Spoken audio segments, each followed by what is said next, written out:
লাঞ্ছিতদেরকে ঘাড় ধাক্কা দিয়ে বের করে দেব। আজকের যুগে দেখেন না, হুজুর মানুষ দেখলেই অনেকের গা জ্বলে, অনেকে তাদেরকে থার্ড ক্লাস নাগরিক ভাবতে থাকে। হুজুরদের কথা বলার অধিকার নাই, হুজুরদের পথ চলার অধিকার নাই, হুজুরদের কাজ করার অধিকার নাই। খালি হুজুর হলেই যত সমস্যা, যত চুলকারি। এমনকি হুজুর মানে মাদ্রাসা পড়ুয়া হওয়া লাগবে না। আপনারা যারা আছেন, আপনারা এখানে লেবাসটা চেঞ্জ করে দেখেন না, অন্তত ফিলিংসটা পাওয়ার জন্য একবার লেবাসটা চেঞ্জ করেন, বড় বড় দাড়ি রাখেন, মাথায় পাগড়ি পরেন, তারপর রাস্তায় চলতে গিয়ে দেখেন না কি পরিমাণ নির্যাতনের শিকার আপনার হওয়া লাগে। এক একজন মানুষ কত ভাবে আঘাত দিয়ে কথা বলতে থাকে, কারণ তারা মনে করে তারা এলিট, আর আমরা হলাম বন্যার পানিতে ভেসে যাওয়া খড়কুটোর মতো। আমরা হলাম ভাড়াটিয়া, ওরা হল এই জমিনের মালিক। এটা কেন হয়েছে জানেন? এটাও হয়েছে সেই সেকুলারিজমের রাজত্বের কারণে, এটাও হয়েছে সেই ব্রিটিশদের রেখে যাওয়া বীজগুলো আজ বড় বড় গাছে পরিণত হওয়ার কারণে। তাহলে আল্লাহর জমিনে আল্লাহর নবীর ওয়ারিসদের চাইতে বড় দামি কেউ হতে পারে? আর গোটা দুনিয়াকে যদি এক পাল্লায় উঠান, আর নবীর এক ওয়ারিসকে এক পাল্লায় উঠান, নবীর ওয়ারিসের পাল্লাই তো ভারী হওয়া দরকার ছিল। আর যার জন্য গর্তের পিঁপড়া দোয়া করে, যার জন্য সমুদ্রের মাছ দোয়া করে, যার জন্য আর যাকে দেখলে আসমানের ফেরেশতা পর্যন্ত ডানা বিছিয়ে যায়, তাকে যারা মূল্য দিতে পারে না, পৃথিবীতে তো ওদেরকে মানুষ বললো, মানুষ শব্দের মানা থাকে। ফেরেশতারা পর্যন্ত চিনলো, গর্তের পিঁপড়া চিনলো, সমুদ্রের মাছ চিনলো, বলে তোমরাই চিনলা না। তো যে প্রসঙ্গে বলছিলাম যে এই জমিনটা তো আল্লাহ, আল্লাহর জমিন, আল্লাহর দিন জিন্দা থাকবে, এটাই স্বাভাবিক কথা। কেউ অমুসলিম হলে ব্যক্তিগতভাবে সে তার অমুসলিম ধর্ম পালন করুক গিয়ে, ইসলাম গিয়ে কাউকে জোরপূর্বক মুসলমান বানাবে না। লা ইকরাহা ফিদ্দীন, কারো তরবারি কাঁধের মধ্যে রেখে বলবে না কালেমা পড় মুসলমান হ। কিন্তু আল্লাহর জমিনের মধ্যে আল্লাহর বিরুদ্ধে বিদ্রোহ তো মেনে নেওয়া যায় না। তো ব্রিটিশরা যেই কাজটা করেছে, যেটা আজকে আমার মূল আলোচ্য বিষয় এবং বলে আলোচনার ইতি টানবো ইনশাআল্লাহ, ব্রিটিশরা এসে ইসলামটাকে ধীরে ধীরে সংকুচিত করে ফেলেছে। তারা এসে আমাদেরকে বুঝিয়েছে যে ব্যক্তি জীবনে তুমি মুসলমান হলে হও, অমুসলিম হলে হও, যা মনে চায় তা হও, তবে ব্যক্তি জীবনের বাইরে যা কিছু আছে সেখানে ইসলাম চলবে না, সেখানে আল্লাহর দিন চলবে না। সব জায়গায় ধর্মকে টানতে যেও না।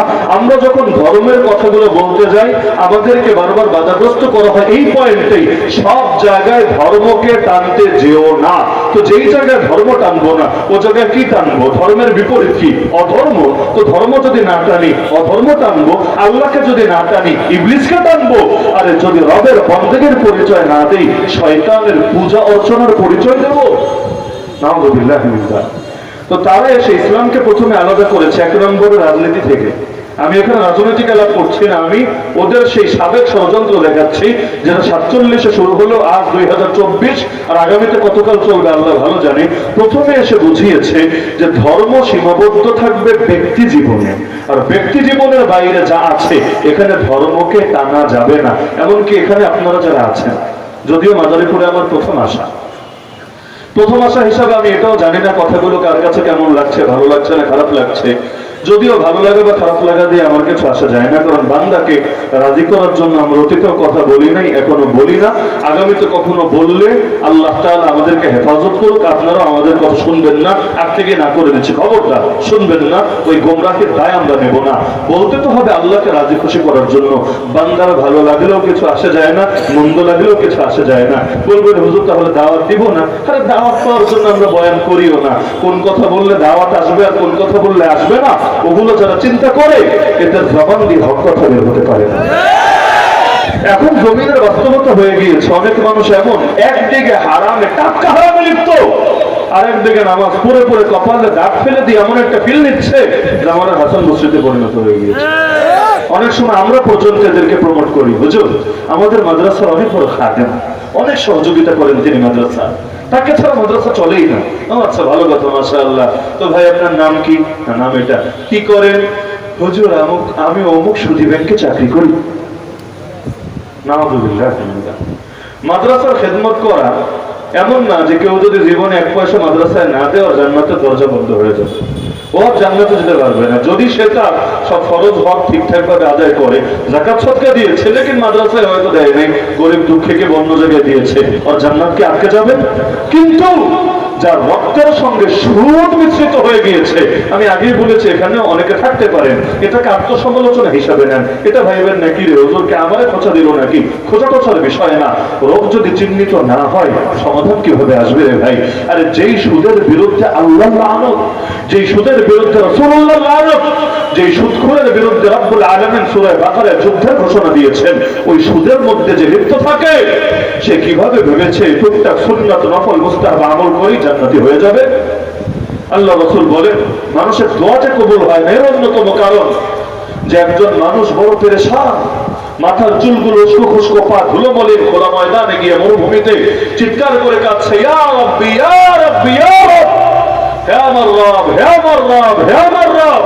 একদিকে বহুত কাছে আল্লাহর কাছে, কিন্তু নবী বলেন তার হালত এমন, মাতআমুহু হারাম ওয়া মাশরাবুহু হারাম ওয়া মালবাসুহু হারাম ওয়া গুযিয়া বিল হারাম, যা খায় তাও হারাম, যা পান করে তাও হারাম, যে পোশাক পরে তাও হারাম, এমনকি তার রক্ত মাংস গঠিত হয়েছে হারাম দিয়ে। নবী বলেন ফাআন্না ইস্তাজাবু লিযালিক, তার দোয়া থেকে কবুল হবে। কিন্তু দুঃখের বিষয় বাংলাদেশের অধিকাংশ ঘরে ঘরে সেই হারাম সুদ ঢুকে পড়েছে। খুব কম ঘর এর ছবল থেকে মুক্ত আছে, এমনকি অনেকে তো না জেনে পর্যন্ত সুদ খাচ্ছে। বলবে কিভাবে? বেশি কিছু নাই, হয়তো একটা বিকাশ অ্যাকাউন্ট আছে, এটা তো সবারই আছে, মোবাইল যার আছে সিম যার আছে, বিকাশ অ্যাকাউন্ট প্রায় সবারই আছে। মেনুয়াকে যদি বিকাশের মধ্যে সুদ না করেন, আপনার আমল নামেও নিয়মিত সুদ যোগ হচ্ছে, যদিও সেটা 1 পয়সাই হোক, 100 পয়সাই হোক, 10 টাকাই হোক, 100 টাকাই হোক, একেবারে সামান্যই হোক আর অসামান্যই হোক, সুদ তো সুদই। 1 পয়সা সুদের আযাব সহর মতো ক্ষমতা করা আছে নাকি?